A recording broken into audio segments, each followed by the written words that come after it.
I'm just recording my lesson.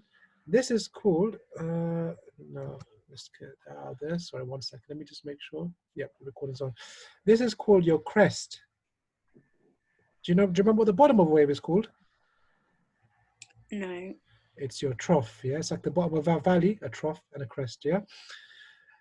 And the distance between two corresponding points. Now, this is an interesting one. And again, you'll need time to remember this. I'm just going to explain it very briefly. There's something called a wavelength. Have you heard that word before? Yeah. Yeah? Do you remember what a wavelength actually is? No. No problem. It's the distance between two corresponding points. Now, this is going to be interesting to look at. Distance between two corresponding points. What do we mean by that? Let's look. Imagine a wave as a pattern, okay? Imagine this is the ground. Something's coming, and follow my pen as I go along. What we're saying is something comes out of the ground here. You can see the wave coming out of the ground, goes to the top of the mountain, is going back into the ground here, goes underneath the ground, goes to the bottom of the valley, starts coming out of the ground again, comes to the top of the mountain, starts going into the ground, goes to the bottom of the valley, starts coming up again, comes to the top, goes back in. And so guys, we've started lesson officially. It's a recap now for everyone. So just, you can listen in. Okay, and goes back down. The wavelength is a distance between two corresponding points. Corresponding points means two places that are doing the same thing. So if I look at this top here, this is the crest of one and the crest of another. These two correspond to each other. They're both doing the same thing. They're both the top of a wave. So that is called a wavelength. The distance between these 2 points is a wavelength. The distance between two bottoms or two troughs, that's also a wavelength. Now here, look at what the wave's doing. It's coming out of the ground. It's going into the ground. Where does it come out of the ground again? Over here. So that's also a wavelength, 2 corresponding points. It gets even more interesting, or a little bit more complicated, but not too complicated. Look at over here. Halfway out of the ground. Halfway out of the ground. Here I'm not halfway out of the ground, I'm going into the ground, so I'm halfway into the ground. Here I'm halfway below the ground. Here I'm coming up halfway. Halfway out of the ground, where does it happen again? Over here. So that is also a wavelength, 2 corresponding points. Let me give you another example, another one. Let's look at this one over here. So we're going into the ground, halfway into the ground here. Now if I come out, I'm not halfway into the ground here, even though it looks similar, I'm coming up and coming out of the ground. Where does halfway into the ground happen again? All the way over here, because we're going into the ground. So therefore, there's another wavelength. Does that make sense, Ahima? Yeah. Yeah? So wavelength is a distance between 2 corresponding points, 2 points that are doing the same thing, okay? Sometimes people get misled and they think, look, this is a wavelength here between these two, but it's not, because they're not doing the same thing. This part is going halfway into the ground, and this is starting to come out of the ground, so they're not doing the same thing. So the only other place where I can see halfway into the ground is around here. So that's your wavelength, and not this one here. Is that okay, Ahima? Okay, good. Yeah. Excellent. Yasser, how are you doing? You okay? Yeah. Good. Marco, you okay? You understanding this? Remembering from last week? Yeah. Good. Huzaifa, you okay with this as well? Yeah. Well done. Okay. So let's go back to the wave situation, the lesson we had, yeah? This is where we got to last week. We understood what waves were. Now, some of you might want to copy this, but don't worry. Again, I've recorded it. I haven't sent I had a problem with my computer, so I couldn't get all the recordings out this week, but they will be coming, God willing. So it's just been an issue with the computer. I've got them all. Let me open up the lesson from last week. So we're doing waves, and we're not going to forget that we had some homeworks a few weeks ago. If you've forgotten what the homeworks were, how to do them, don't worry.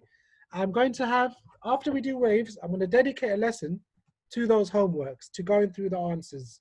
So we are going to have a point in the future when we do a lot of homework questions. Okay, but we're learning a new topic now, just so that we can keep it interesting and not boring. Salih Kamajuri, okay? Yeah, I'm fine. Good, good, good. Arjun, did you get my email regarding the exam paper? Yeah. Okay. The lesson hasn't been sent to you yet because my computer was acting a bit funny with the recordings, yeah? That's the only reason the rest of it, okay? So like I just told the class now that there's some recordings that I still need to give you guys of previous lessons. My computer's being a bit weird. Once I sort it out, I'll give it all to you. Okay, so waves. Let's go back to waves. Where is my lovely PowerPoint that I like to use? Education hours. Again, AQA, OCR, all the same with waves, more or less. Waves. It's going to be a big topic because there's a lot to do in it. Right. And in year 9, if you're in year 9 or year 10, you'll definitely have done waves or be doing them. So it's an important topic as well.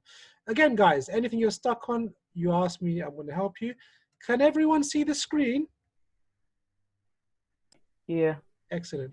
So, Ohima, just write down the title as waves. The rest of you, the guys have written it because they were here last week. We are doing this topic now. One of the harder topics in physics, people in physics find electricity and waves the hardest, and magnets. We will be covering electricity in the future, so don't worry. And for now, we're going to be doing waves. Okay, so waves, we looked at waves. We said last week there's 2 types of waves, transverse and longitudinal. So again, for those who weren't here last week, don't worry about these definitions yet, because I'll be explaining them to you again, okay?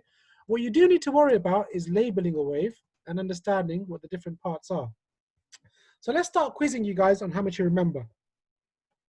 So the amplitude is how high a wave is. Yes, a quick question. What unit should the amplitude be measured in? Is it amp? Amps. Meters, No, yes. no, no, no. It's fine. Yeah, Okay, that's fine. So it's in meters, yeah? The amplitude of a wave is how high it is. How high above the middle line, or we call this the equilibrium line, or how low below the middle line it is. If you say a water wave has 2 parts. It has a part above the water, and it also has underwater waves.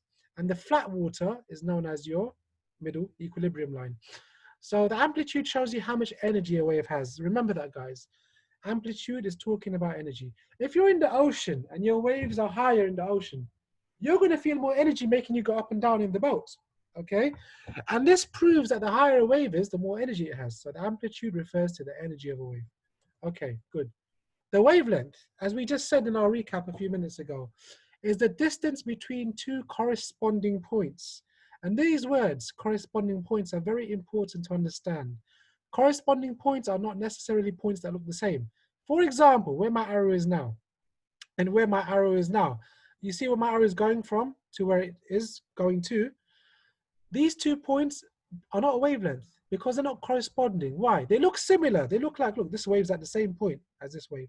It's corresponding in location, but it's not corresponding to what the wave's doing. Here, the wave is coming out of the ground. Here, it's going into the ground. Where does it come out of the ground again? Over here.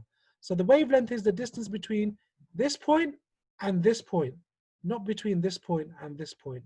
So there can be deception here. But if you remember the word corresponding and what it means, you'll never have that problem of not understanding what a wavelength is. Wavelength is represented by an upside down sign that looks like a Y. What's the name of this sign, Huzaifa? It's a Latin sign. What do we call it? Gamma. Close. Related to cows, lambda. Yeah? Lambda. Lambda. Okay, good. So lambda. All right. So lambda is the distance of a wavelength. And look at the lambdas here. Lambda, lambda, lambda, all corresponding points. Look, wave at the bottom, about to come out of the ground. Wave at the bottom, about to come out of the ground, about to go up. Wavelength. Okay, excellent. Frequency. Now, before I move here, what do we mean by the word frequency? Can you tell me, Marco? I can't remember. No problem. So I'm going to again, recaps are very important. Even if you know it, a recap is very, very important. Let's talk about frequency. Frequency is, if I have a wave, let's say I'm standing on the beach. Okay, I'm not blue in color. Okay, so let's say I'm standing at the end of the beach and the waves are coming to me. The waves are traveling. They travel to me. And what's happening? The wavelengths are moving. So this wave over here, in a few seconds, it's going to be over here. It's going to change. This wave over here right now, let's say this is part 1 of the wave and this is part 2. A few seconds later, this part 1 might be over here. And this part 2 might be over here. So what's the wave done? It's traveled from here to here. It's moved. Okay? Now, the frequency, when we're talking about frequency, we're looking at the movement of these waves. We're looking at how they move. What are we doing with it? Let's say we've got a wave and it's traveling. And now my sea ocean wave has become nice and neater. if you look at a wavelength, this is a wavelength, the distance between two corresponding points. As the wave travels, let's say I draw a line here. These waves will pass this line. If one wavelength passes this line in 1 second, we say it has a frequency of 1 hertz. If it's going really fast and not one past this point, so let's say, let me just do something here to show you actually. It's going to be very useful. Let me draw this, let me box this here. Control copy and Control V. So this wave is moving. In 1 second, you might have one wavelength going past this point. So this is the point we're looking at here. This point. Let me just, these dashed lines here, yeah? If one wave goes past this point in 1 second, we have a frequency of 1 hertz. Imagine not one, but two of them go past in 1 second. We have a frequency of 2 hertz. If the wave is even higher in frequency, let's say 3 of these, this is 1. Between here and here, that's 2. Between here and the next one, that's 3. Let's say 3 of these go past the point in a second. That's a frequency of 3 hertz. So the wavelength is how many, the frequency, sorry, is how many wavelengths pass a point in 1 second. Does that make sense? Let me show you. The wavelength is this distance here. How many of these things can pass a point in 1 second? Does that make sense, Sahima? Yeah. 100%? Yeah. Excellent. So the frequency, we say, is how many waves pass a point in 1 second. Yeah, how many waves pass by every second is measured in hertz. Now, does that make sense, Marco? Yeah. Okay, good. And I think everyone else is okay with it as well. Did we get to the wave equation, guys?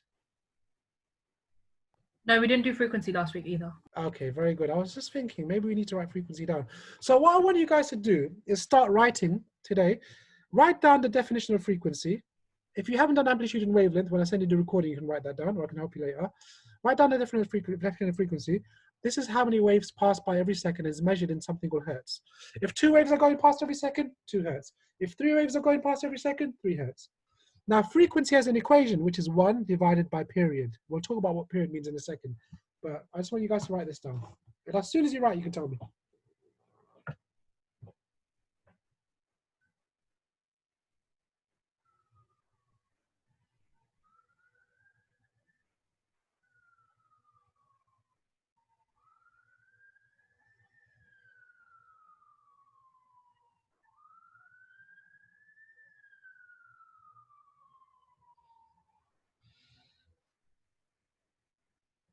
If you need time, let me know.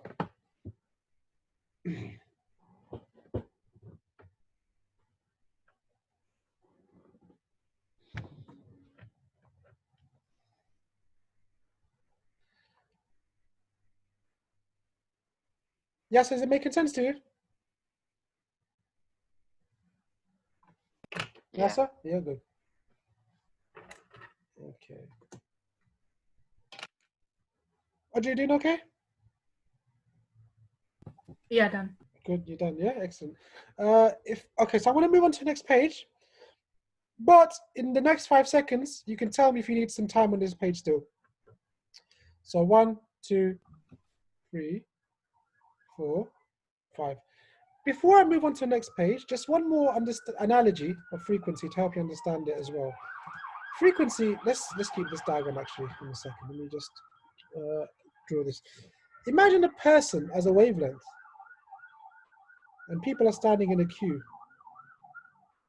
So these people are standing in a queue. As we know in Britain, we really love our queues. Because I've been to other countries, and people don't understand what a queue system is there, and they try and push in. It's one thing I like about living here, people understand what a queue is. Right, so this is the line, and here is there is a supermarket, whatever it is beyond this line. Now people are passing this line. Imagine a person has a wavelength. If 2 people pass this line in 1 second, we have a frequency of 2 hertz. Just like 2 waves pass a point in 1 second.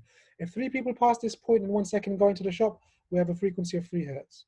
If 4 people pass this line in 1 second, you guessed it, we have a frequency of 4 hertz. So when you're looking at a wave, imagine a wavelength as a person, and you're trying to get past a point. If 1 wavelength does it, 1 hertz. If 2 wavelengths do it in 1 second, 2 hertz, and so on and so forth. It carries on going. So that's something to know. Okay, And the equation for frequency equals 1 over period. Period, what does period mean? The period, we're going to write this down next. Period, let me just cancel this. Can anyone tell me what period means in physics?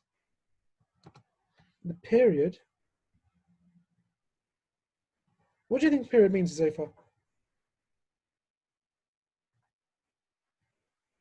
You there, Zayfa? Yeah, sorry. Yeah. Yeah, no problem. Do you know what period means? It's Don't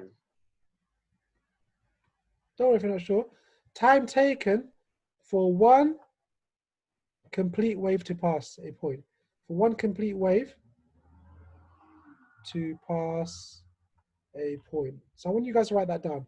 And it's always measured in seconds. Seconds, yeah? So if you have waves, you're on the beach, let's say, and you're looking at the coast, you're looking at the sand, and you're saying, how many waves are getting past this? How long does it take for one entire wave to get past this sand? So the wavelength of this wave will be from, let's say, here to here. And you're looking at how much time it takes for this wavelength over here to get past this line of sand. The time taken for one complete wave to pass a point in seconds. This is known as your period. The sign for the period is big T. Okay? So once you guys write that down, just tell me and we'll move on.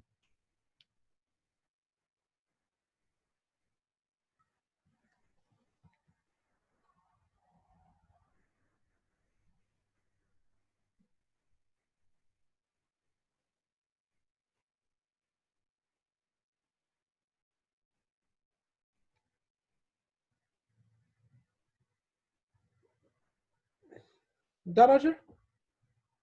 Yeah. Okay, excellent. Right, so while you guys write that down, let me ask you a question. Yesterday, my mum went out shopping about 20 minutes before it started going crazy with the rain, yeah? And when the rain was happening, I was teaching a student and we were talking about thunder and lightning. And the student said to me, I hear a lot of thunder and then I see lightning a few minutes later. Why is that? Why do we hear thunder first? And then we see the lightning after. Whenever there's a storm, the thunder, we always hear it first. Sorry, the lightning we see it first, my bad. And the thunder we hear later. So the kid said, look, I can see lightning, and then I hear thunder a few seconds or a few minutes later. Why is that? What's actually happening here? Can anyone tell me? Ahim, any idea? I'm not sure. No problem. Ajay, any idea why we see lightning first? A bolt of lightning, I'll see it first on the earth. Isn't it one? Go on, Ajay. Sorry, I don't know. Jose, if you can try Oh, that. no. Isn't it once once the light is gone, the air collapses back to make that sound? You're right there, yeah.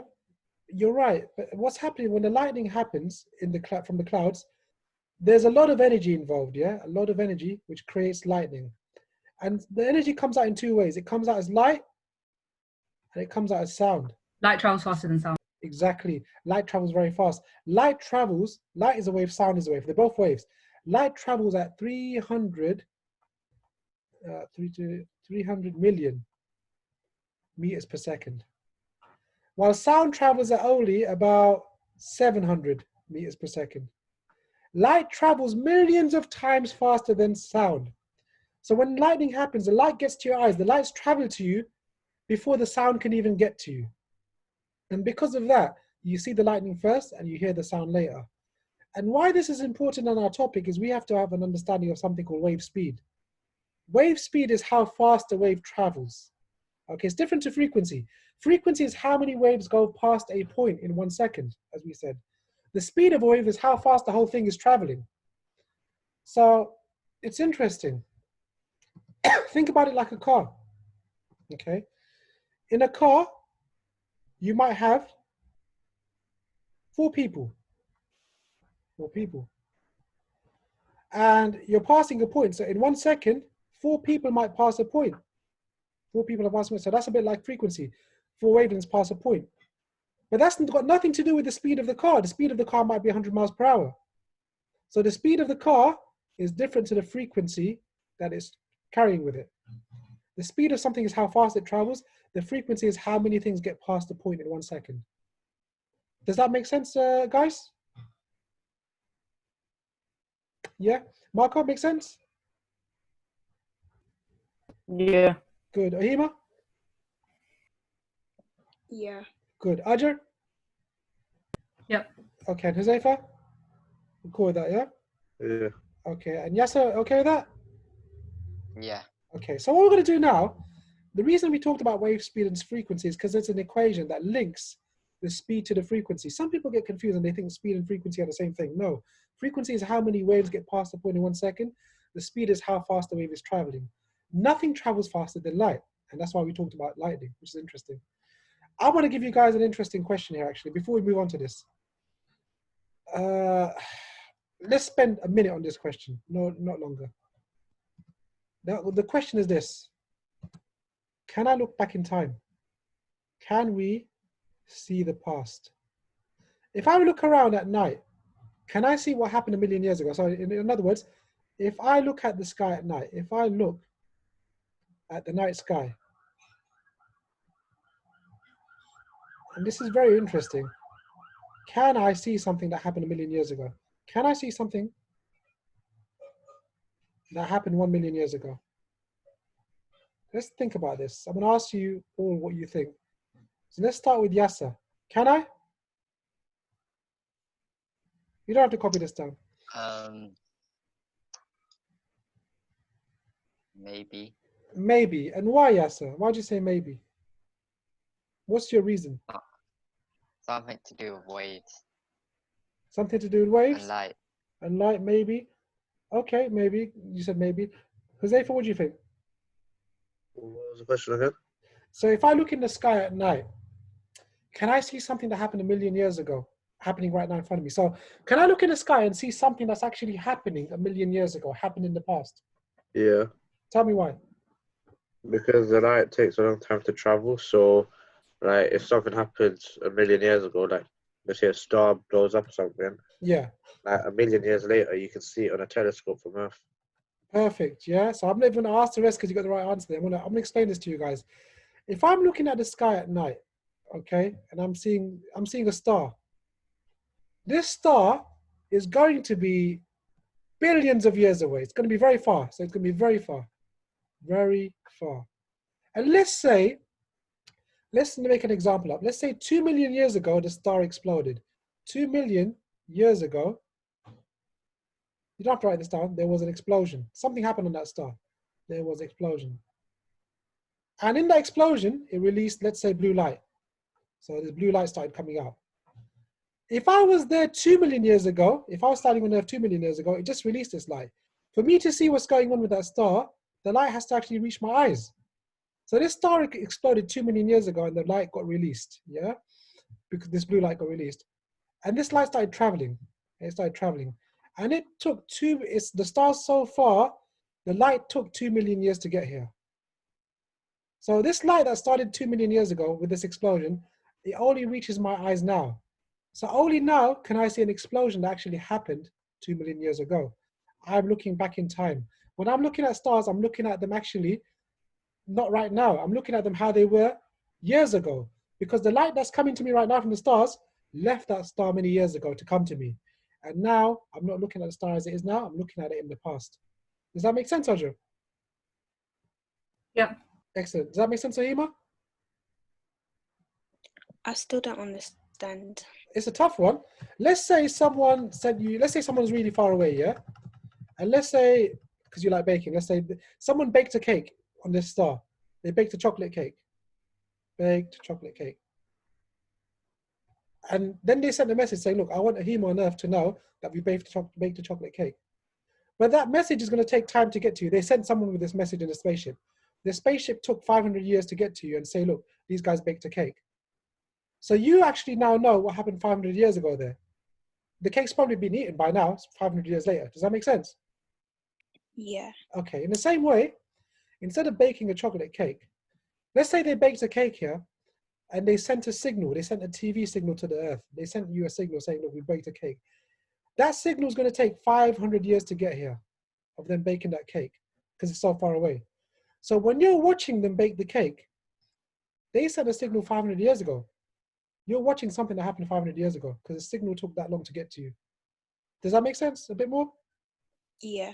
Excellent. So what the stars do, the stars release light and we see the light. The light was released millions of years ago and it's taken millions of years to get to you. And you're looking back at when you're looking at the light from the stars, you're looking at what actually happened many years ago. You're not looking at the star now. Because the light the star's releasing now is going to take another million years to get to you. Does that make sense, Ahima? Yeah. Excellent. So we are all actually looking back in time when we look at space. Okay. Yes, sir, and Marco, did you get that? Yeah. Excellent. Marco, make sense? Yeah. Okay, so I want you guys to copy this equation down. We talked about wave speed. Well, it went off on a little tangent because what we just talked about will come up in other topics. This is an equation linking three things together. The speed of a wave is linked by its frequency and its wavelength. This is a triangle linking those three things together. I want you guys to copy this down. As soon as you're done, let me know. Then we're going to do some questions.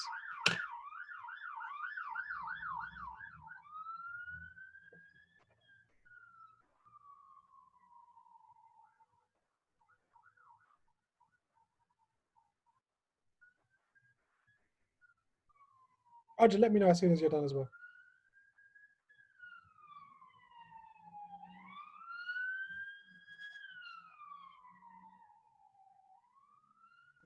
Done. Done? Excellent. Okay, if everyone else is done, because I usually use one student as my guide, but again, people have different speeds. If you guys are done or not done, let me know, because I'm going to move on to the next slide. Okay, so the next slide is going to be questions testing this equation. You'll find this a lot in exams, this equation. Let's look at this.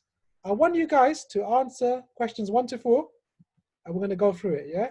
As soon as you get stuck, if you get stuck, tell me, okay? There are some places where you'll get stuck and I have to explain things. Don't worry, just try your best. Let's have a go.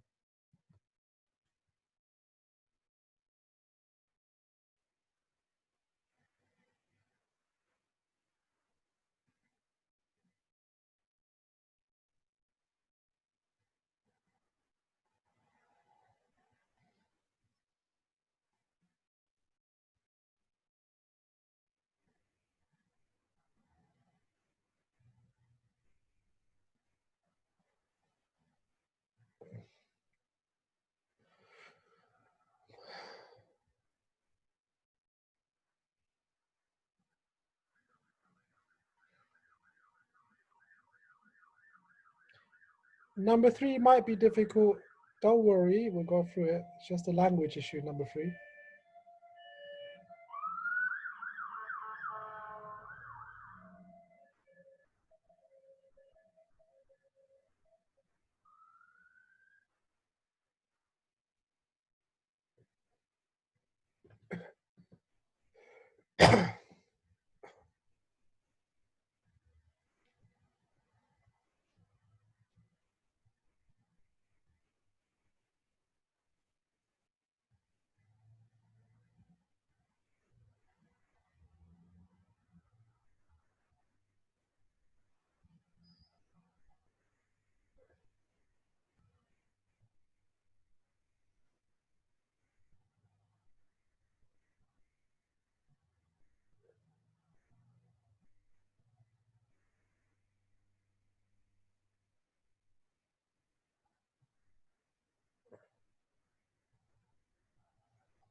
Ask me if you guys are stuck on anything.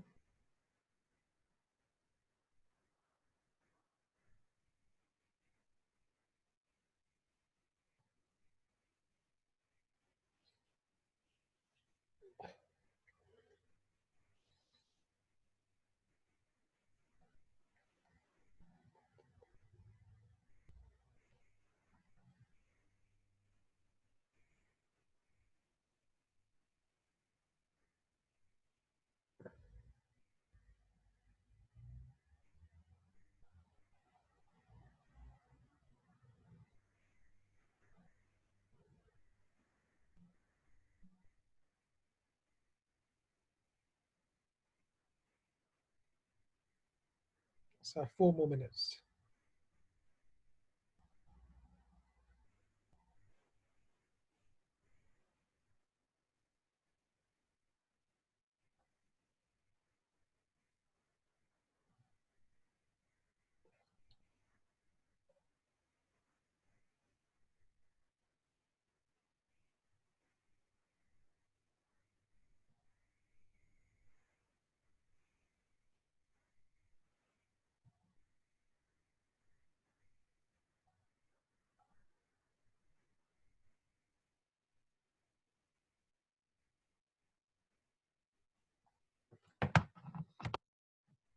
First answer I'm going to put up 0.6 meters per second.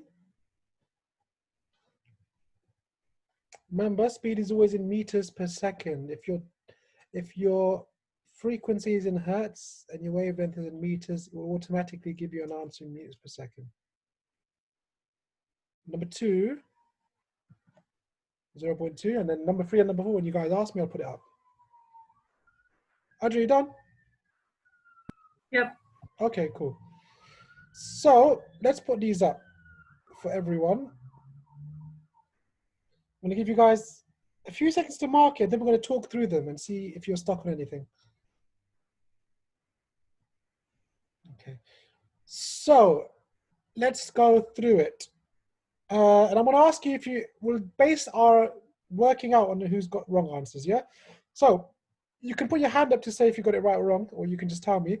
The first one, is there anyone who got that wrong? Okay. Good.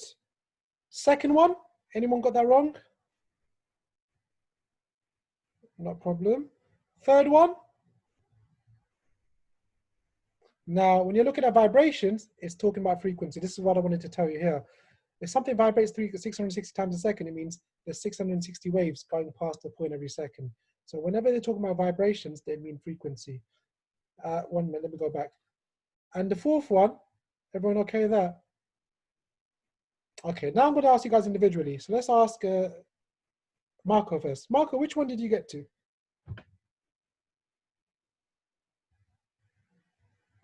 Marco?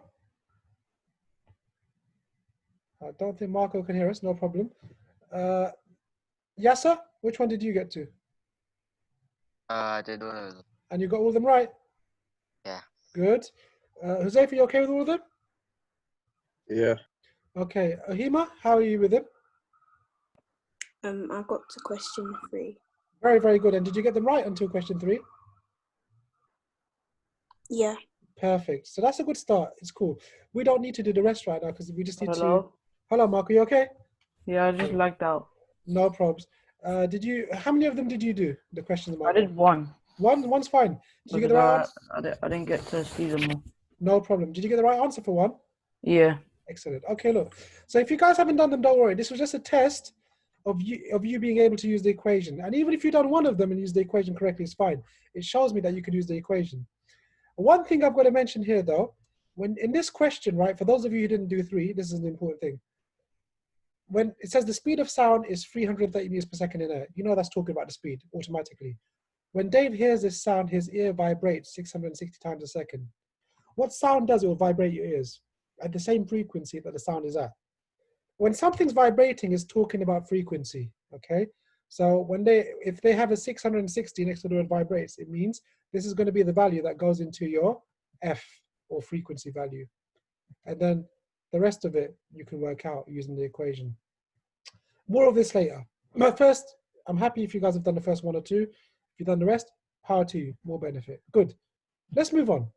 So here, I want you guys, based on what you know now, this is going to be a tough one, but everything you've done so far can help you answer this. I want you guys to try this one, everyone, for this is for everyone. This is a real question from an exam. Take your time.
Remember the equation we wrote earlier? F equals 1 over t, frequency equals 1 over time.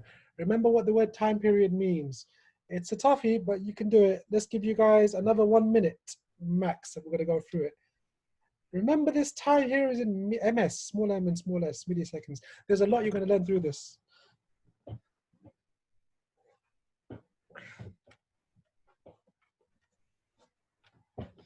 Okay, Huzaifa, any idea?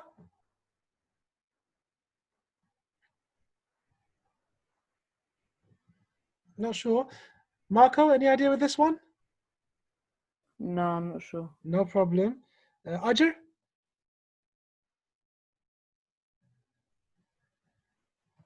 Ajay, you Yes thinking? and no. Yes and no, no problem.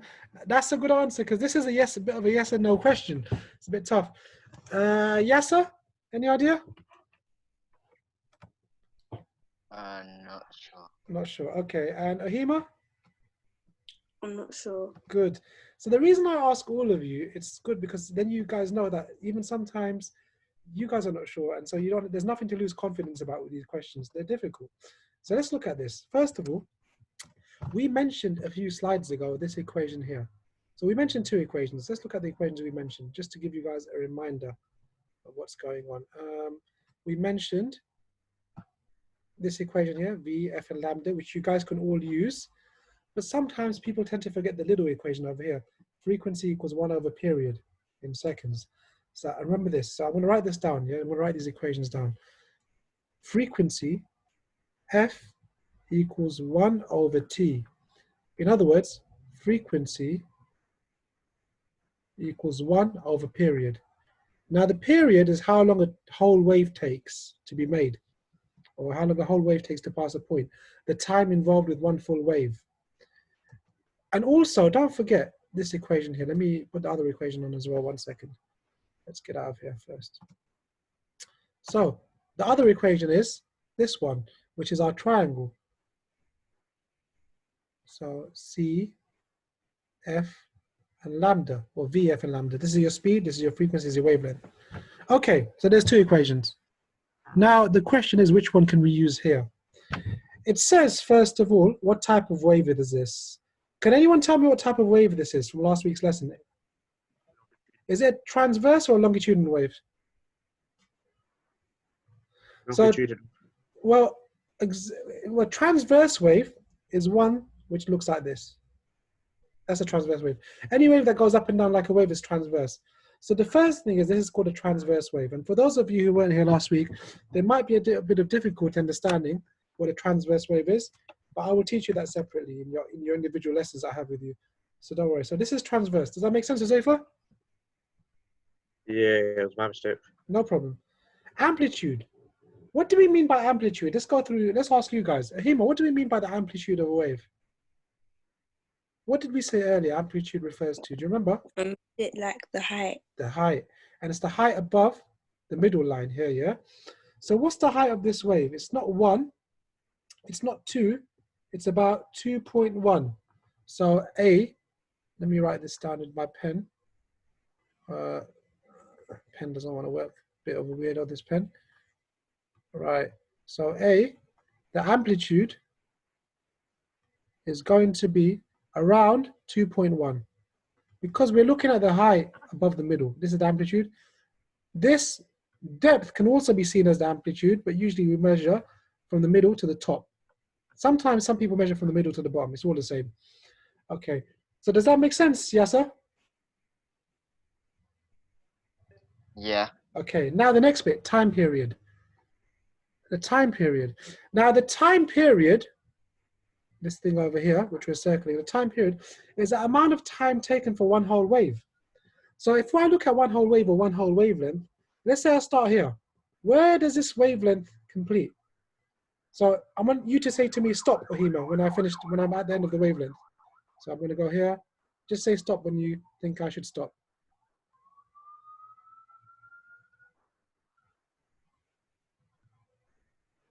Okay, Ahima, do you know where the wavelength finishes?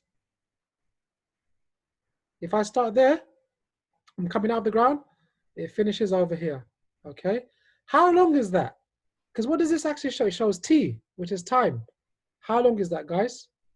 Marco, how long is that in time? How long is one wavelength in time? Can you hear me, Marco?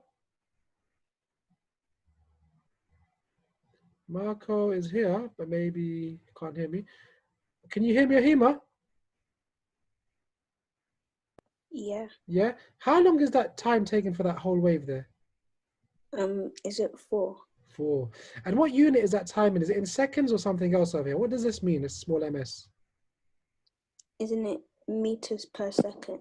So time is always measured in seconds. This thing that measures time, it's measuring something in seconds or in some unit of time. A small m and a small s means milliseconds. So the time period is 4 milliseconds or 4 ms. Meters per second is m dash s or ms to the -1. If there's no dash or no -1 there, if there's just the m and s, it means milliseconds. Does that make sense, Ahima? Yeah. Okay. Ajur, is that the right answer though, 4 milliseconds, or do we need to do something to it? Yeah. Yeah, what should we do to that? What should we do to this 4 milliseconds? What did we say earlier time period should be measured in?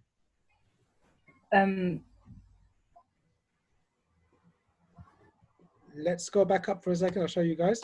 So look, if you look at this, frequency equals 1 over period. And what does it say in brackets here?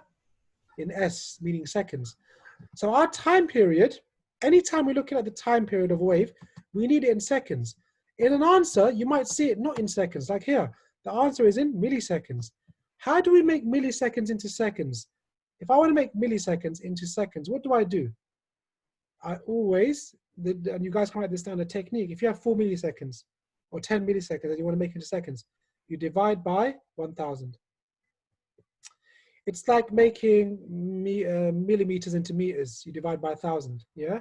So if you divide this by 1000, it becomes 4 times 10 to the -3 seconds. Or we can say 0.004 seconds. That's your time period, or T. Does that make sense, Ajur? Yeah. Okay, so let's just recap what we've done so far. We've looked at this wave. What type of wave is it? It's called a transverse wave. How do you know that? Any wave that goes up and down like this, any wave that looks like a wave, what you understand to be a wave, it's called a transverse wave. What is the wave's amplitude? It's the height from the middle, which we said. The time period is how long it takes one whole wave to be made, or how much time there is involved with one whole wave. Now, this x-axis here, this thing here, this line here, going across, it measures time. They told you here it measures time. And the dash here shows time is measured in milliseconds. They didn't put a dash between the m and the s. If they put a dash here like that, it would be meters per second. And that's not going to be time period, that's speed. Whenever you see something like that, with an m and an s next to each other, it's always milliseconds. So we know it took 4 milliseconds. But we know that the time period, and make a note of this if you need to, should always be measured in seconds. How do we convert milliseconds to seconds? Always in the same way. If you have milliseconds and you want to make into seconds, just divide by 1000. If you have seconds and you want to make into milliseconds, if you want to go the other way, you times by 1000. It's like millimeters to meters. If you have meters and you want to turn it into millimeters, you times by 1000. So 2 meters is 2 times 1000, 2000 millimeters.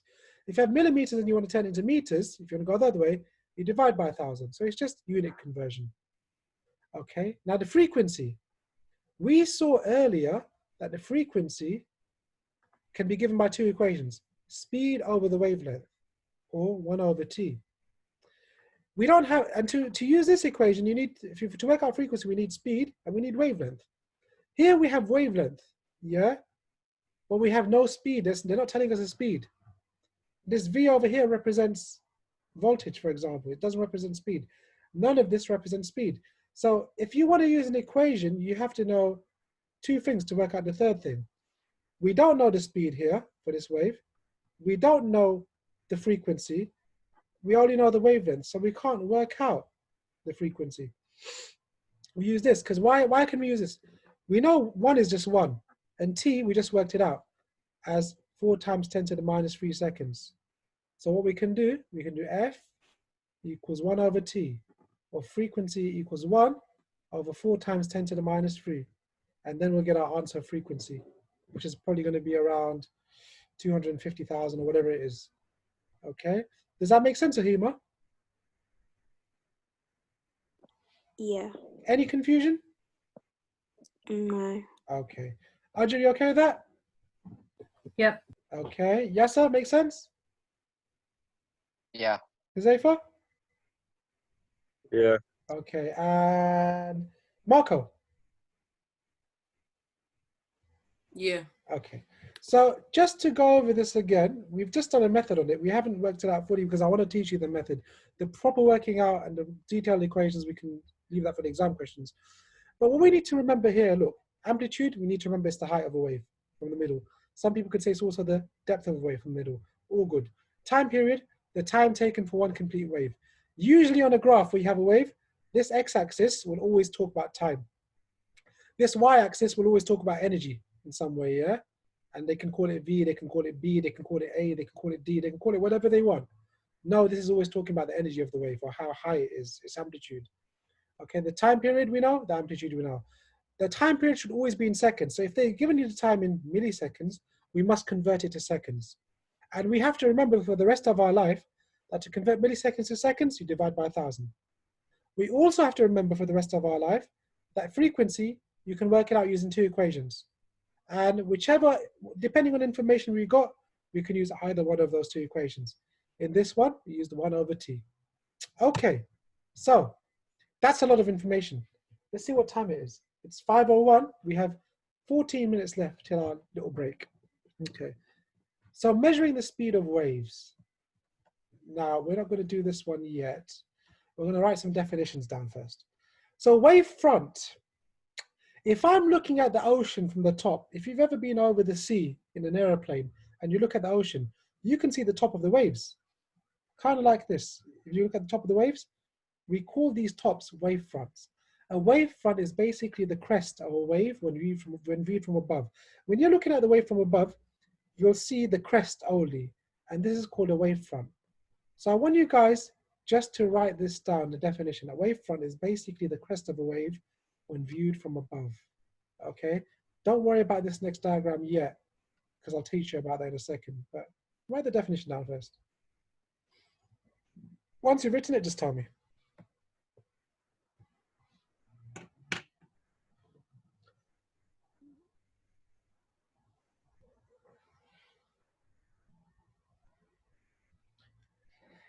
Now, while you're writing it, notice what this wave is doing. Here's the coast, where my arrow is. The wave is going to hit the coast. And what it's going to do after it hits the coast, it's going to rebound and reflect back off. So the wave, imagine this line here with the dashes is the coast at the top. The wave goes towards the coast and hits it. If it's a big rock it hits like this or a cliff, it's going to go ahead and hit the coast and rebound off. Just like you kicking a football at the wall. The football hit the wall and rebound off. Waves are the same. The energy of the wave goes to the wall, hits it, and it rebounds off in the opposite direction. So, good. I think that's easy, and I think you guys will get that. I'm going to move on, unless you tell me to wait. So, when a wave hits a boundary, what happens when a wave hits a boundary? Okay. A boundary is like a wall. So, imagine a wave as a football. But it gets a bit more complicated than that. We'll look at why in a second. Here is your boundary. Here is your wall, or whatever it is. When a wave hits a wall, it can reflect off. But it can do a few other things. And we're going to watch a YouTube video to help us understand that. So let's look at this. YouTube. We're going to look at something you might have seen in the lab, which is going to set us up for the rest of this lesson.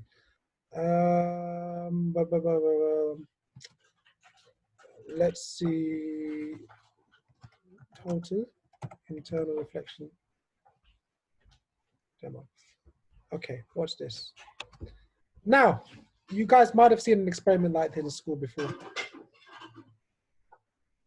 We're going to look at this together. I've got a piece of glass here, yeah, perspex, see-through glass. And I want to send light through it, a light wave. And look at what happens to the light. Here is just angles we're measuring. Now look, the light comes in as a beam. And it's being spread out here, you can see the light. But as it goes through the block, what's it doing? It's actually going through the block. It's going through the boundary. And it's coming out of the other side. But look at what happens as I change the angle. So there's a lot of light there, it's coming through. As I change the angle and start moving this to the side, look at this, I'm changing the light's angle. If you look at the light and what it's doing, before, let's look over here, it was a nice straight line. If I got a ruler along this line, my ruler would show me a nice straight line on this middle line. Let's focus on this middle line and see what happens as I move it around. As I move my glass block, you can see that if I place the ruler here now, would the ruler follow the line? No, because here, look at what happens. This line starts bending here more than this line is bent over here. So if I place the ruler on this thing over here, you'd see the ruler would be straight here, and then over here, look, there's a bend. If I move it more, look at what happens. The bend increases. My ruler is not going to be able to account for all of that. If I do it even more, the bend gets closer and closer to the block. Now watch what happens.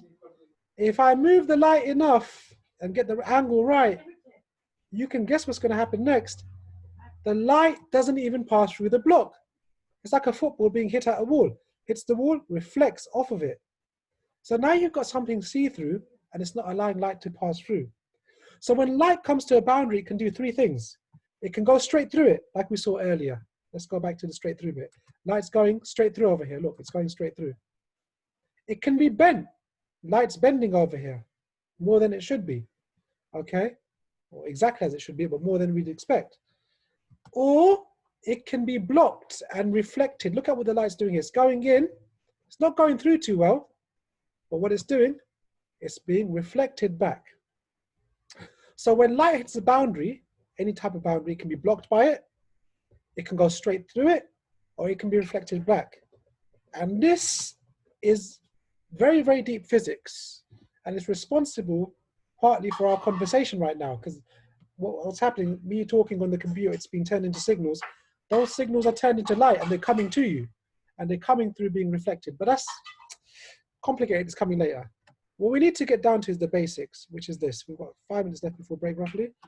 We need to understand this. When a wave hits a boundary, a number of things could happen, and light is a wave. It can either reflect, like we saw with the Perspex block. It can go straight through it, yeah, transmitted, and bend a bit. So it can be transmitted through, or it can be bent. So it can be transmitted or refracted. Refracted means bent. Or it could be absorbed. One of the things we didn't talk about is when a wave goes through something, it might not even get out the other side. It might just get stuck in that thing. If I covered someone's mouth, which is not good, with a towel, and they try and speak, the towel absorbs their voice. Not much of the voice is going to get out. So I want you guys to write this down. What happens when a wave hits a boundary? And I want you to write these 3 points. And the bit in red, which we're going to talk about in a minute. And as soon as you write it, just tell me.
Which line are you on, Marco?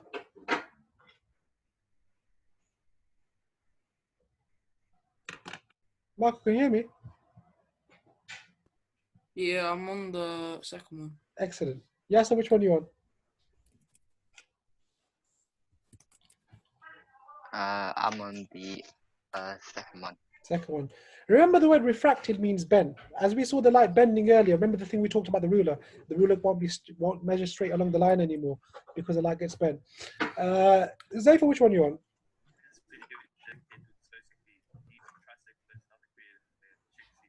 Zayfa? Okay. Yeah. Which one are you on? The third one. Third one. Who else is there? Ajay, which one are you on? And Ahima, which one are you on? I'm writing the thing in the red box. Excellent, excellent. Let's give it 20 more seconds. So someone's got the news on in their room. If they could turn their mic off, it'd be great.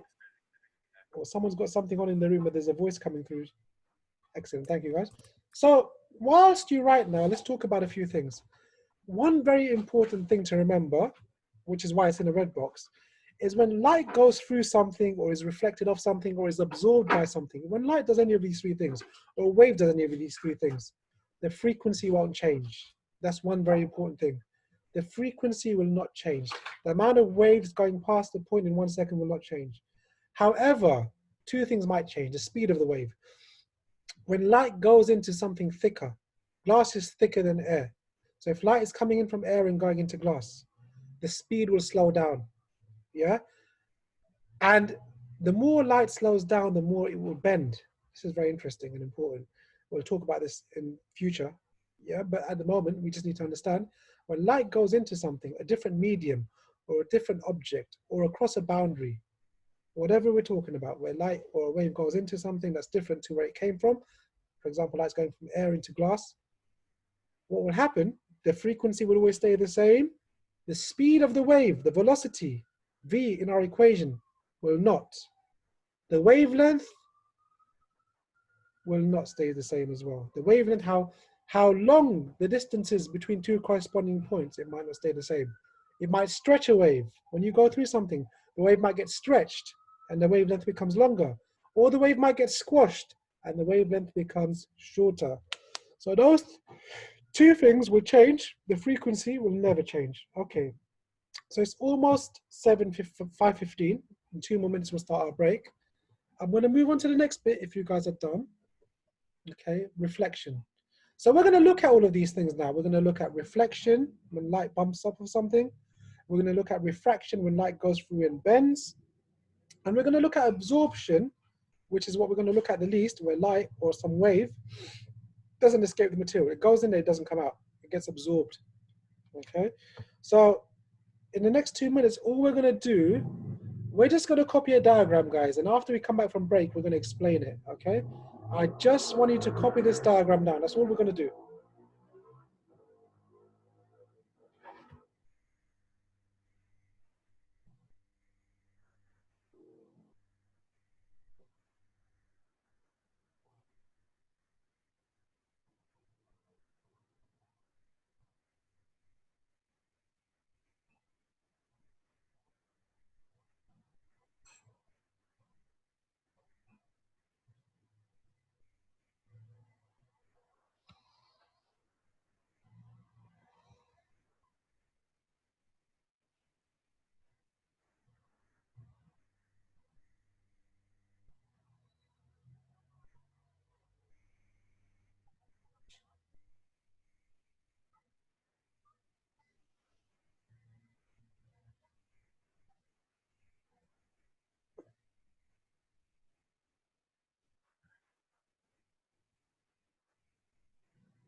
Okay. So whilst you copy it, we're going to start breaking in a minute. How long would you like break for, Zava? 15 minutes. 15 minutes, okay. Let's ask Ajay, how long would you like break for, Ajay? 15 minutes. Okay, no problem. Yasser? 15. Excellent. Marco? 15 minutes. 14.9 for Marco, no problem. Are you my 15 minutes or 10, or what would you like? 15. 15 minutes. Okay. So guys, have a break. Let's come back at 5:31. Okay. And then if you haven't finished copying it, you can finish copying at 5:31 when you come back. Have a well-deserved break. We're going to continue in a minute, or in 15 minutes to be accurate. 5:31.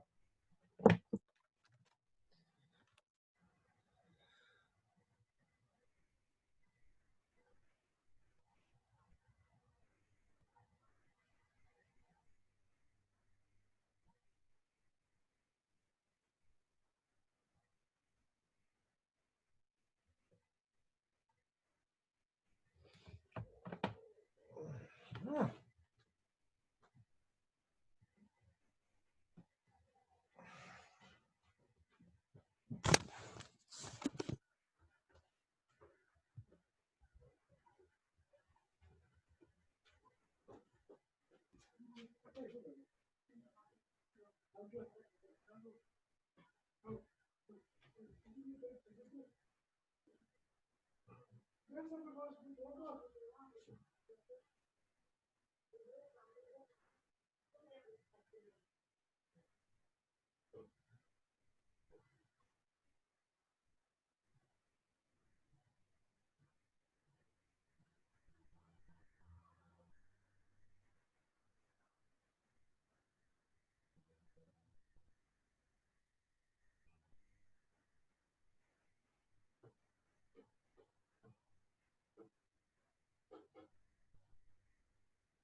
One more minute, guys. We'll be back in the game.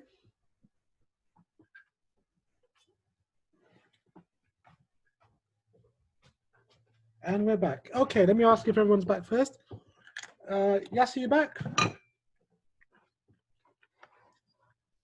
Okay. Marco back? Yeah. Excellent. Huzaifa? Yeah. Excellent. Ohima?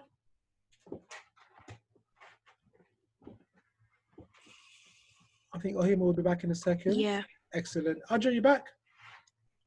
Yep. Okay, I think I've called everyone. No one's missing. Good. So, now, when you're looking at reflection, which we copied down before regarding, what we're understanding is that when light or a ray or some type of wave is aimed at something, the source of the light or the wave is called the incident. So the ray coming out and being aimed at something is called your incident ray. This ray then interacts with the material, whatever it is, and is reflected off of it, or it goes through it and is bent by it, or it's absorbed by it, as we looked a minute ago. 15, 20 minutes ago, we said when light hits a boundary, 2 or 3 things can happen. It can be reflected, it can be refracted or bent, or it could be absorbed, okay? So the ray of light that's coming in and interacting with the boundary is called your incident ray. The ray of light that's been reflected is called your reflected ray. It's coming off of the boundary. And we're going to look at refraction in a minute as well. Now, what happens, we've got to understand this. The object that you're doing it off of, the objects that you're aiming your light off of, if we draw a line at 90 degrees to it, we have to draw this line at 90 degrees. It's called your normal line. It's perpendicular to the plane of the object. And what that means is the object that your light is reflecting off or being absorbed by or refracting inside or bending inside has to have a line drawn to it to make an L shape. Yeah, you have to have an L shape. You have to have a line that's drawn to it perpendicular to leave an L shape. Even if we go back to our video, okay, this line here, look at this object here. This is your boundary. We've drawn an L-shaped line next to it. This is called your normal line. It always has to be there. Why do we draw that line? It's to help us measure angles and work things out. So when I draw this line called my normal line at 90 degrees, I will have my reflected ray hitting the object, and I'll have an angle between the normal and my ray. Then I'll have my reflected line reflecting off of the object, and I'll have an angle between my normal and my reflected line. And these 2 angles are very important in helping us to understand the behavior of waves. So these angles are known as your angle of incidence and angle of reflection, okay? Very important now. And what's interesting is usually when a ray of light is being reflected off an object, these 2 angles will always be equal. In an exam question, they might give you a diagram. They might tell you one of the angles and ask you to fill in the other angle. And you should automatically be able to tell that they're the same thing. All right, so angle of incidence always equals angle of reflection. If you haven't written that down, you can. Okay, once you write that down, please tell me, and we'll move on to the next slide.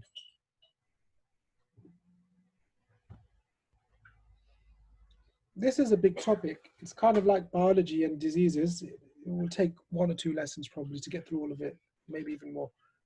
So it's quite a big topic. Okay, have you copied that down yet, Marco?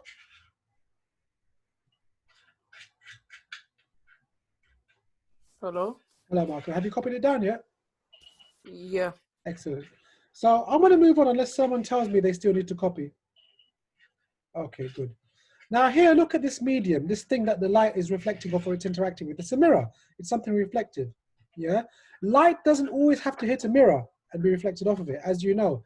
We saw this example here, where light can even go through something that's see-through and be reflected by it, depending on the angle the light comes in at. Notice this. If the light comes in at the same line as the normal, this line we drew here called a normal, if the light comes in at the same angle as the normal, yeah, or at 90 degrees, nothing happens to it. As I start going away from the normal, this is my normal, don't forget this line here that makes the L shape, this L shape here. As my light starts going away from the normal, it starts behaving in a different way. When I get it far enough from the normal, my light will even be reflected.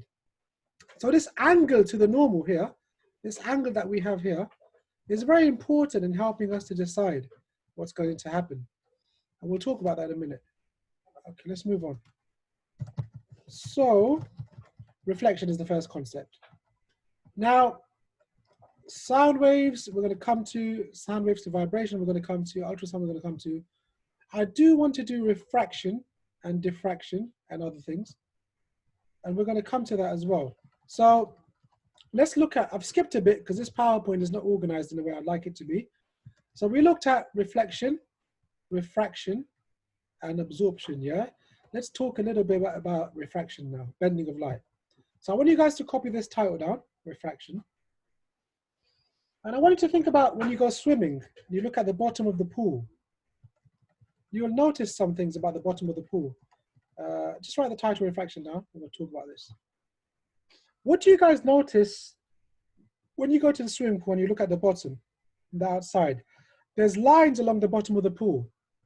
Do those lines always appear straight, or do they appear bent? To give you an idea, let me give you a diagram to help you remember what I'm talking about.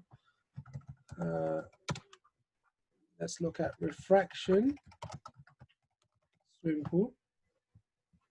Okay. Now these lines at the bottom of the pool are going to be straight. Okay, let me just make it a bit bigger. These lines at the bottom of the pool are straight lines. But what's the pool doing to them? It's making them appear to be bent. And why is that? Why do these lines appear to be bent? Because the light coming from those lines is what you used to see them, and the light is being bent. And when light is bent from something, the object appears bent too. It's amazing, but that's what happens. When light appears to be bent, when something appears to be bent usually, it's because the light makes it appear to be bent. Yeah, if we're bending the light, the object will appear to be bent as well. So let's look at that example in the PowerPoint now, some examples of how that can happen. We look at, for example, this. If you put a ruler that's straight into a bucket of water, the bucket of water bends the light because light is going from air, which is thin, into water, which is thick. Whenever light goes into something thicker, it bends. And because the light bends, the image inside appears to bend as well. Okay. A prism, what it does, it bends light. And it bends, white light is made up of different colors. These colors will bend by different amounts. So what the prism will do, it will separate all of the colors of white light. Raindrops are like a prism. So when sunlight goes through raindrops, you get a rainbow because the raindrops separate all of the white light from the sun. Okay, so refraction. If you're looking at the stars at night, they appear to twinkle. Why is that happening? Why are they appearing to twinkle? They're not really twinkling. The light is going through the clouds, which are thicker than the vacuum of space. Whenever light goes from something thin into something thick, air to water, for example, space to clouds, it bends it. And because the light is being bent, the star is appearing to twinkle. Look at the ocean. It's interesting. And this is why it's dangerous for swimmers who don't know what they're doing to jump into water. Because the water will appear shallower than it is. Look at this chest of treasure at the bottom of the ocean. The light comes out of it. So the light from the sun goes into it, it's being reflected. But because light's going from something thicker into something thinner, what's going to happen? It's going to bend. Yeah, just like the light we saw in the diagram or in the video a minute ago with the light passing through the plastic perspex thing, it bent. Light, when it passes through something that's thicker, it bends. And so what's going to happen, this light here, as it goes out, it's going to bend and it's going to come to the person's eyes like this. The eyes are going to, what the eyes do, the eyes predict where the light came from. So the eyes try and say, okay, this wave of light came from here, this wave of light came from here, and therefore the object will appear to be shallower than it really is. Now this is a hard thing to understand for some people, so I'm going to ask each one of you if you get it, and if you have some difficulty, I'm going to explain it again in a different way. Do you get that, Yasser? Yeah. Okay. Do you get that, Marco?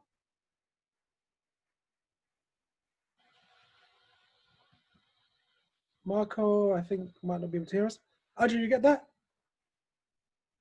Yep. Good. Hima, does that make sense to you? Yeah. Excellent. Huzaifa? Yeah. Okay. And guys, if it doesn't make sense, don't be shy. It doesn't mean you're silly or you don't understand. Because I'll tell you what, when I saw this the first time, I didn't understand it when I was little. But now I do. Okay, so just ask if you're not sure. Right, refraction through a glass block, what we just looked at in the video. Light hits the block, it gets bent. It doesn't follow the line of a ruler that a ruler should follow. If I drew a ruler here, if I put a ruler here, my ruler assumes it should carry on going like this. But this is not obeying what my ruler would say. And then it bends back out. So every time we have a surface, do you remember we draw a line at 90 degrees to it to make an L shape. Some people even say a T shape. When the light goes in, we measure the angle between the light and the line. So we can call this an angle here. We can call that an angle there. There's many angles we can measure, which we're going to come to in a second. Remember in the video, when the light goes in straight down the normal, it will pass straight through. So when the light goes in straight down the normal, it passes straight through. We saw that in the video. So what happens when light actually goes into something that's thicker? Light slows down and bends towards the normal due to entering a more dense medium. Glass is denser and thicker than air. Whenever light goes from something thinner into something thicker, it bends, and it will bend towards the normal. When it comes out, it will bend away from the normal. If it goes down the normal line, nothing will happen to it. And when it comes out, it speeds up again. So light speeds up and bends away from the normal due to entering a less dense medium. So when you're coming out of something that's thicker into something thinner, it bends away from the normal. When you're going from something that's thicker into something that's thinner into something thicker, it bends towards the normal. And when you're going along the normal, it doesn't get bent. I want you guys, we won't copy the red bit yet. I want you guys to get all of this down because it's so important. Refraction through a glass block. Okay, there's a lot of important things there. Marco, can you hear me? Strange. Don't worry. So you guys just copy this down. Marco's still there, but I think he can't hear me.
As soon as any of you finish writing it, let me know, and we can move on.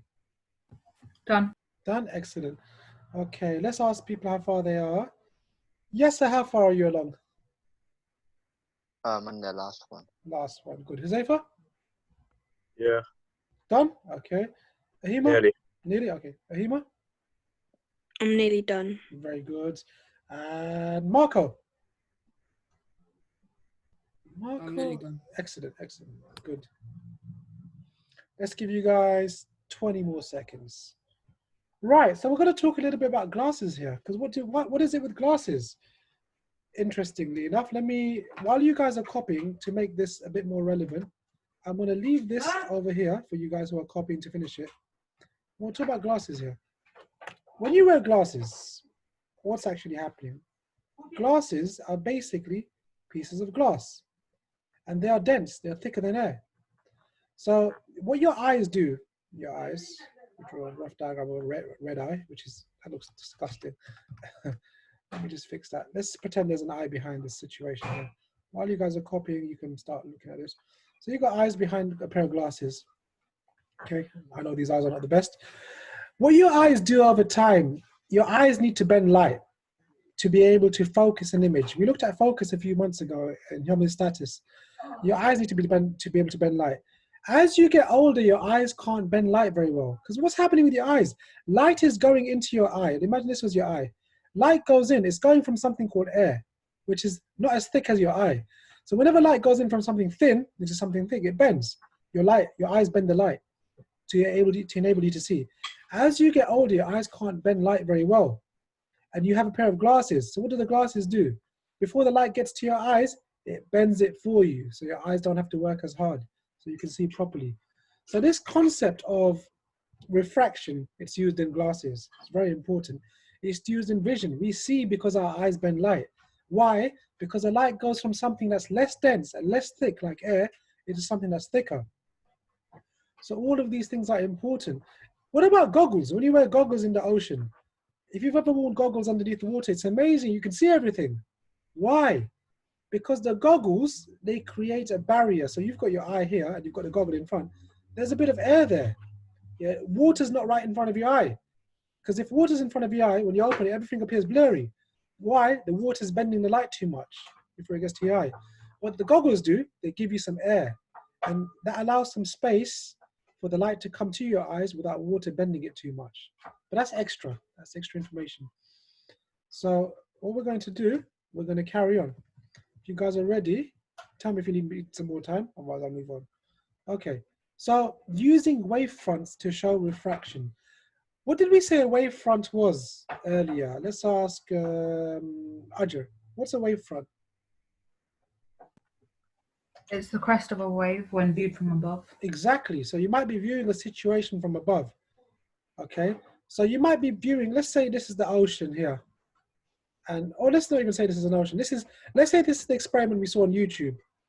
And we're looking at it from above. We're not looking at it from the side. We're above the experiment. We're looking at it from the top. We might see the wave going in, bending into perspex and coming out. Okay. So we might be able to, they haven't done a very good diagram here, to be honest. But what they're basically trying to say is that you can look at it away from the top and see refraction. Yeah. This is not so important. They're making it look like it's important. It's not. Okay. So this is interesting. What is important is this. I want you guys to answer this question actually. And I'm going to write it down here. Okay. It's going to be like a hard exam style question. So let me write a question for you. Task. Right, using the wave equation, and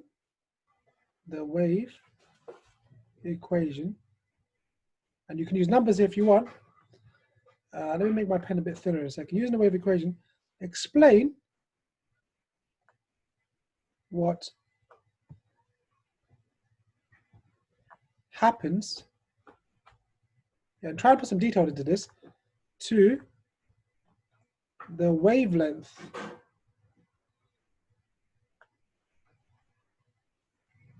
of light when passing through something. When passing through a medium means something like perspex or water or whatever it is. When passing through, write this down as well, guys. So using the wave equation, explain what happens to the wave in the flight when passing through a medium. Okay.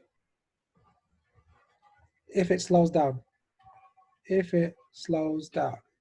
So similar to what they've written there, but I'll put it as a question. Have a go at that. Let's make this a 3 marker. 3 marks. I want you guys to try and answer that question in your own words using the equation, and tell me when you're finished.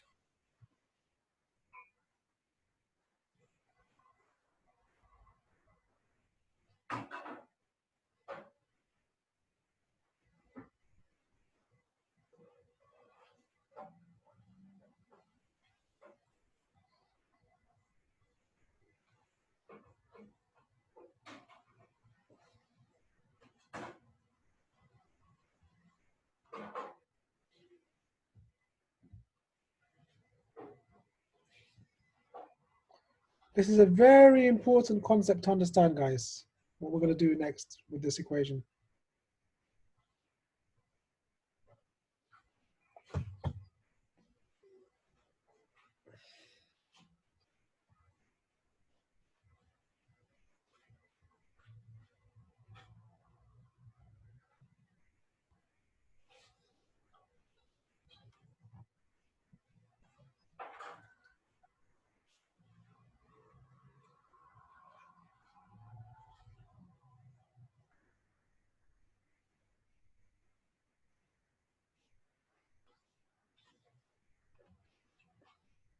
Give you 2 more minutes. If you finish, let me know.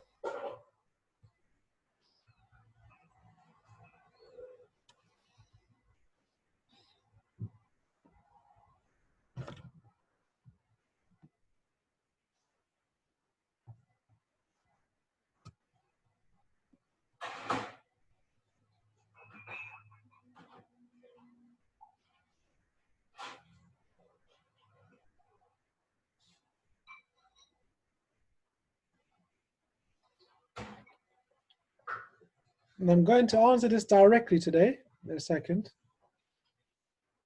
Let's have another minute.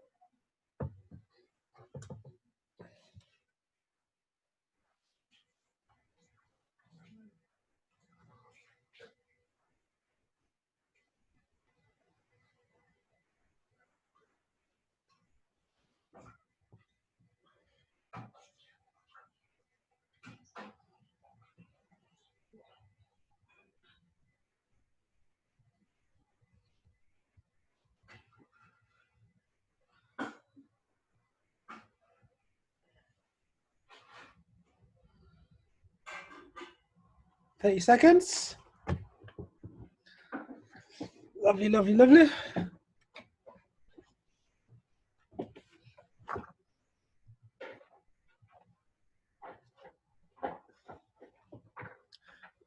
Twenty seconds.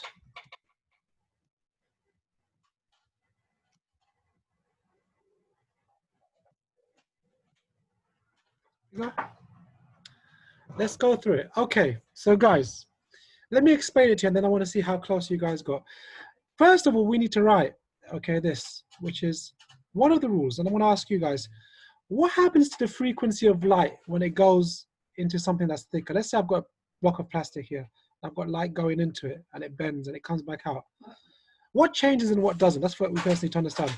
So he might ask you, whenever light goes into something that's thicker or thinner or whatever it is, or it rebounds, what happens to the frequency of light?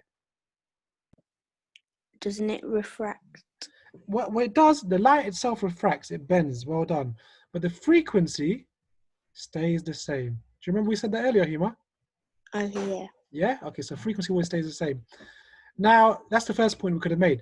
Then we could say, look, the wavelength and speed can change now. The wavelength of the light, how much it's stretched by, how much it's squashed by. In other words, the distance between corresponding points, this can change. So when light goes through something, it might stretch. And now you've got a longer wavelength when the light stretches than you had earlier. So that could happen. So the wavelength can change, and the speed, how fast the wave is traveling, and speed can change. Speed can change. That's the second point we need to mention. Okay. Using the wave equation, explain what happens to the wavelength of light when passing through a medium if it slows down. So the wave equation states that v, the speed of a wave, equals frequency times wavelength, f lambda. Lambda is a sign for wavelength. Okay, so the frequency must stay the same. Okay, the frequency has to stay the same. This thing, we said when it goes through a wave, it has to stay the same. So we can say that stays the same. So if the wave slows down, if this slows down, what must happen to the wavelength? The wavelength must also go down. Why? Let's look at it. Imagine, so let's look at an example. Let's say the speed of a wave, equals 5 meters per second. And let's say the wavelength equals, let's say the frequency, 5 meters per second. Let's say the frequency equals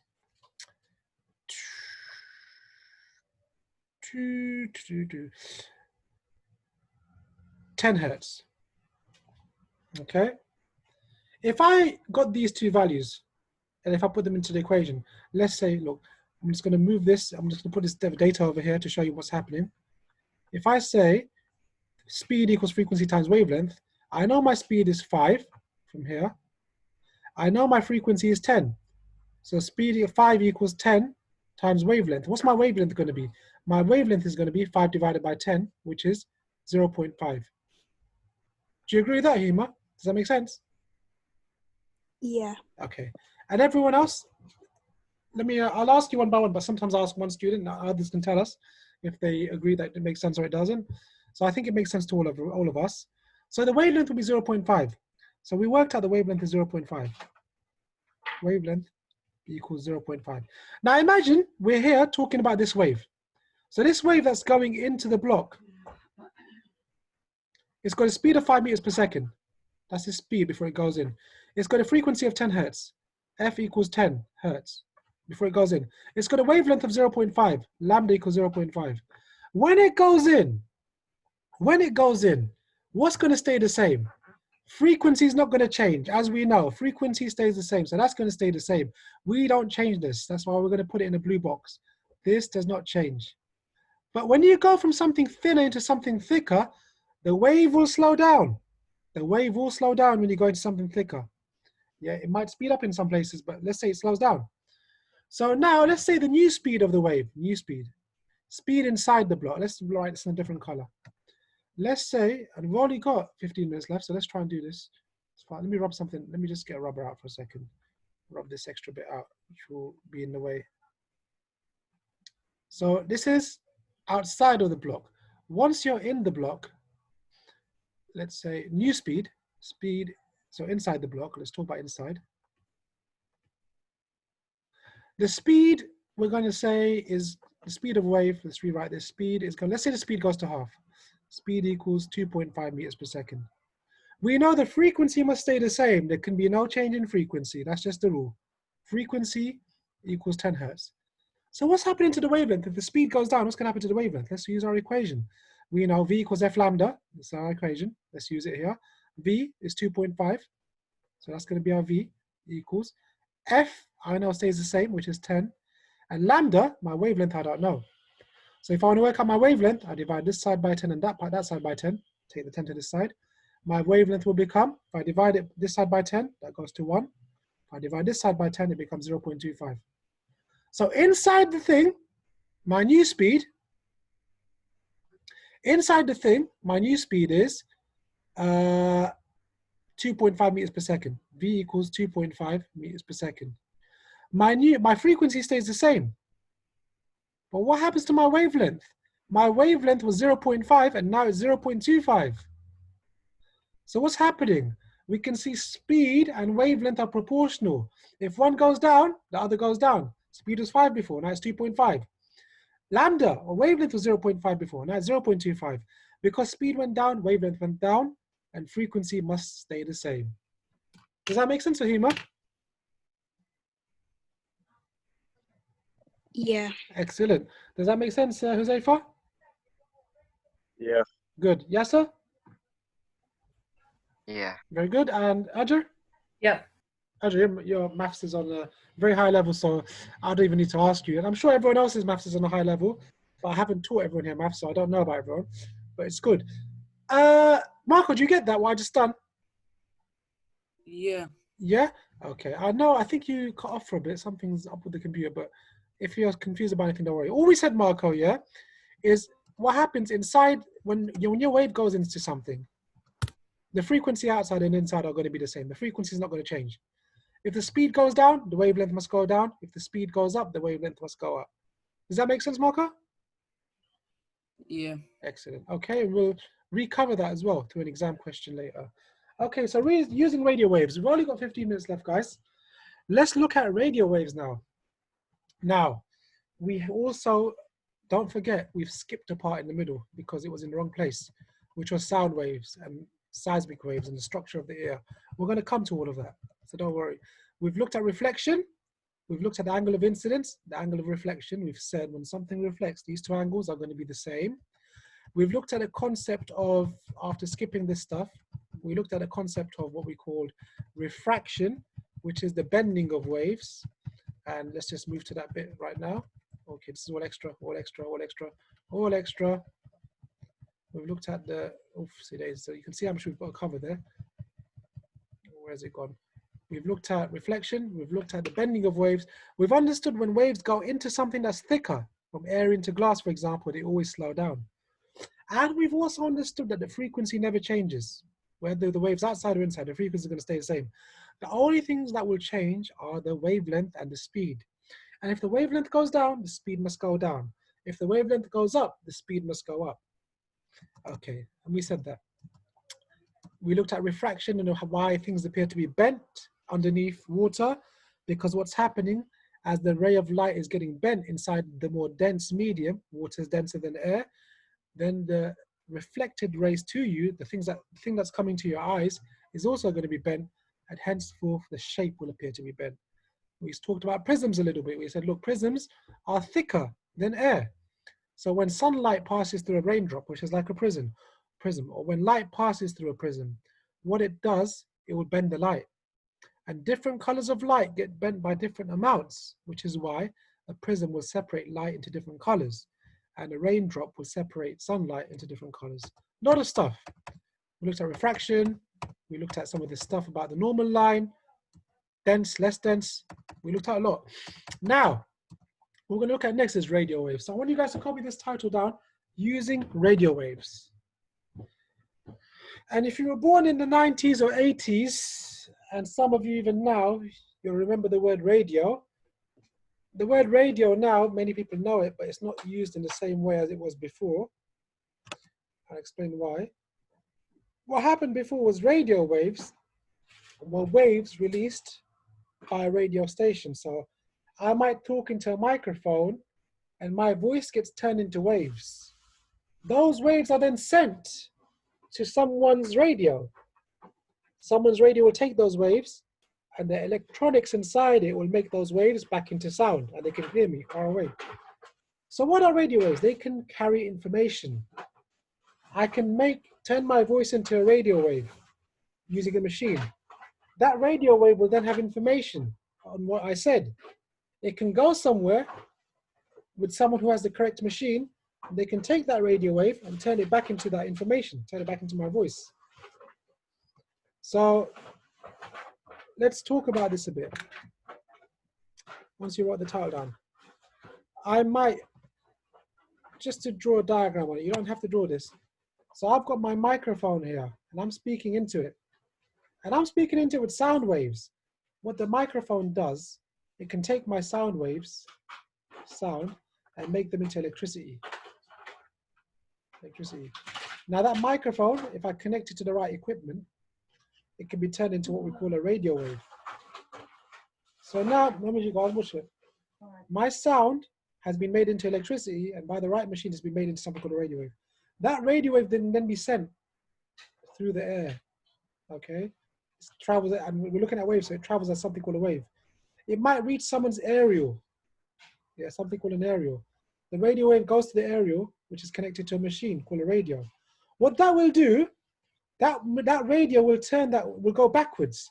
So like the microphone, my voice was turned into electricity and it was turned into radio wave. When it gets to this machine, it does the reverse. It will take the radio wave, and first of all, it will make it into electricity. And that electricity will then be made into the sound. And that sound will come out and you'll hear my voice. So radio waves are used to carry information. They can be used to carry information. And that information can travel long distances. And then that information can be turned back into the original signal of what made it. So that's just a long explanation. It's not notes. Notes are coming now. Now, before we go here, let me explain one more thing. These radio waves are also known as oscillations. What do we mean by the word oscillations? If I say your exam grades are oscillating, what do I mean? Can anyone tell me? Oscillations are things that go up and down. So the reason radio waves are called oscillations, or waves are called oscillations, is because they have this up and down component. Things are going up and down. And radio waves are made here and sent. So they're made by something and sent by something called a transmitter. And when they're transmitted or sent, they're received by something called a receiver. So the aerial is a receiver, and this machine that sends them off is called a transmitter. So knowing that, here we are. Now, we're going to explain what this means in more detail in a second. Radio waves are produced in a transmitter using something called oscillations, waves. Those oscillations are transmitted through the air.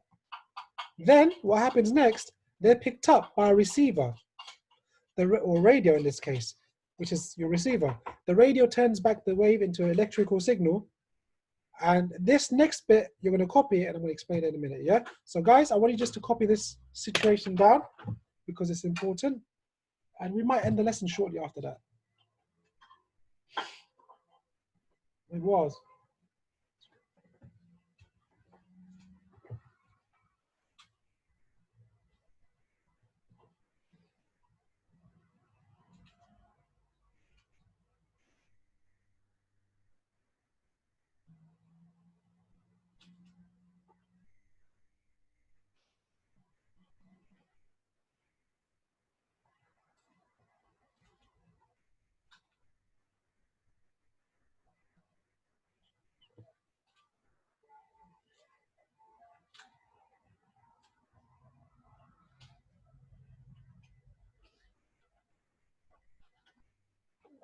As soon as you're done, let me know. I can begin to explain a bit more.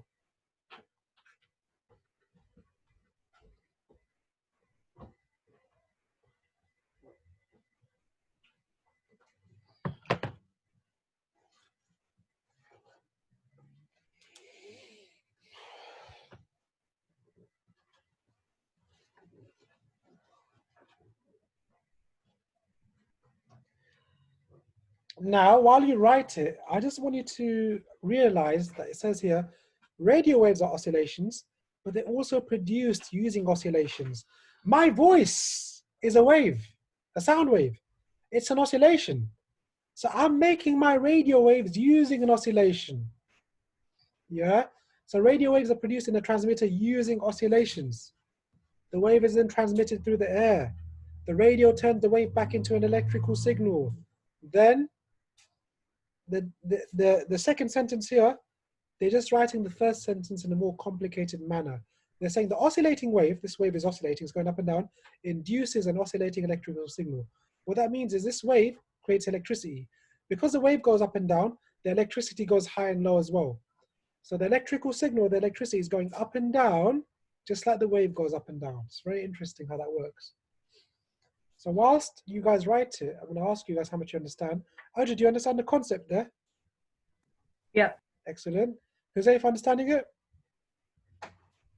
Yeah. Good. Yasser, makes sense? Yeah. Okay. Ahim, any confusion? Making sense? Yeah. Excellent. And Marco, does it make sense? Yes. Yes, good, good, good. So radio waves carry information. Now, you might be asked a question on this in the exams, and you'll have to repeat exactly what's been said here. And this is why after this topic, we're going to have to do a lot of exam questions on this together as a class. So guys, make sure you're turning up for these questions, otherwise you'll miss out. So we've got 5 more minutes left. Can I move on? If you haven't copied it, let me know. But I'm going to move on. If you don't, let me know, yeah? Let's put it that way. So let's give it 5 more seconds. 5, 4, 3, 2, 1. Okay, good. Now, radiation. So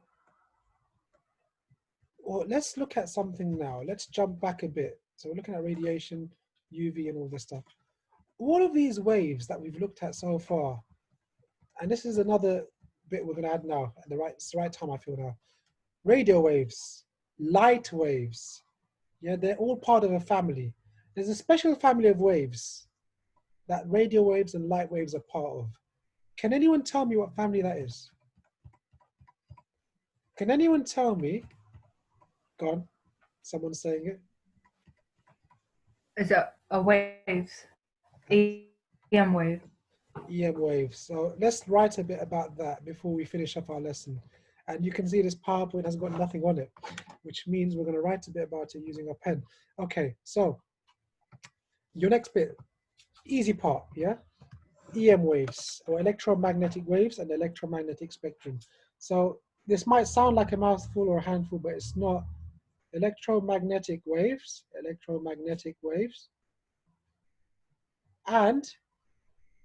the electromagnetic spectrum.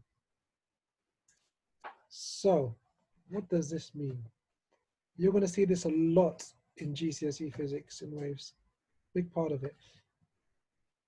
So what are electromagnetic waves, Ajay? Can you tell me, why do we call waves electromagnetic? What is it about them? What unites all of them?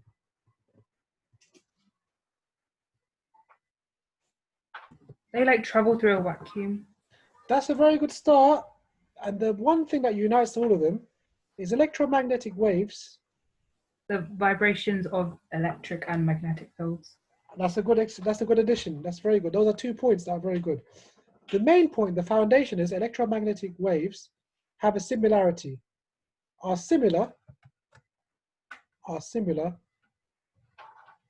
in that, or because in that they all of them do this, travel at the speed of light.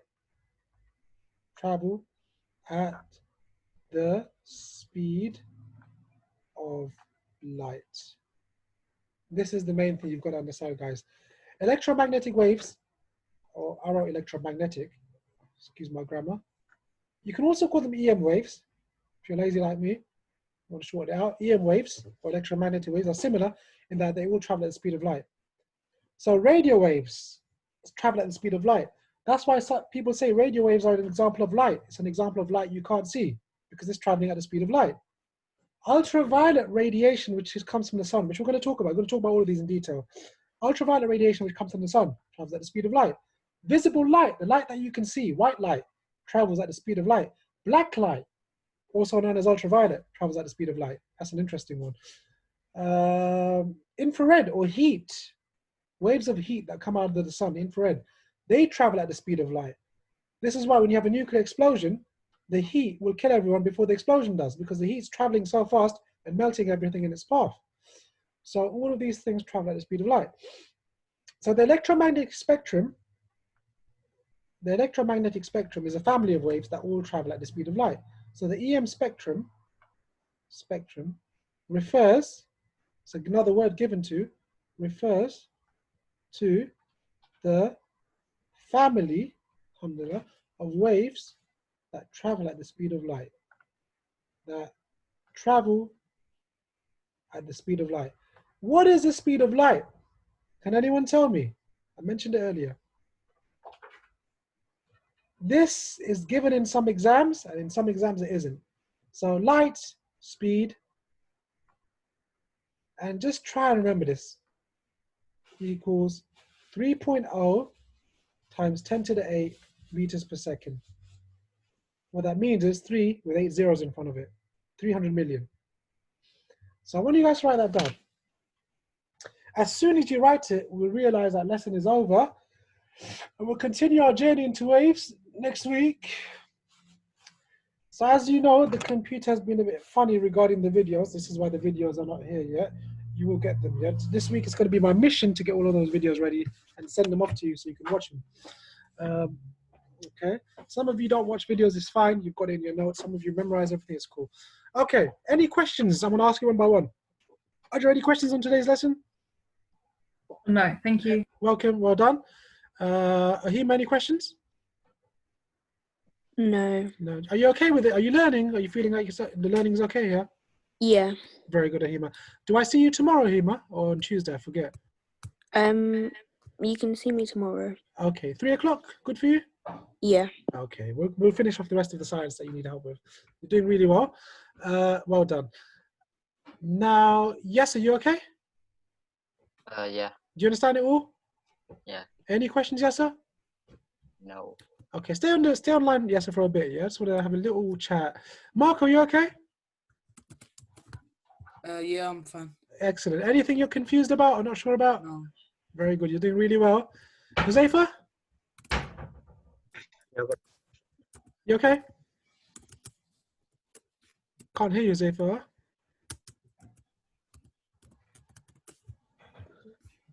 Don't got any questions. No questions. Do you need any homework, Huzaifa? Are you finished with everything I gave you before? Or are you still... No, I'm still doing it. All right, cool. Get that done. We'll talk about it. Huzaifa, I'll give you 5 minutes extra, so stay on for a bit. Ahima, you can leave if you need to, or you can stay. It's up to you. Yasser, the only thing is, Yasser, I think if you remind your dad, Yasser, about the fees, yeah? Can you do that? Yeah. Just tell him it's come to 52 now. And just want you to remind him, because I'll send him a message, but if you remind him, it would be good as well. Okay? So, how's your maths going, Yasser? Good. Are you practicing at home? Yeah. Okay, good. Huzaifa, okay, is there any particular areas you're stuck on or you need any advice on in science or maths? No, not particularly. Not particularly, okay. Well, because I owe you 2 more minutes. I don't know how to give it to you. Do you want me to give you a few minutes next week when you might have a question? Yeah. Okay, well done, Huzaifa. Take care, yeah? Sorry. So,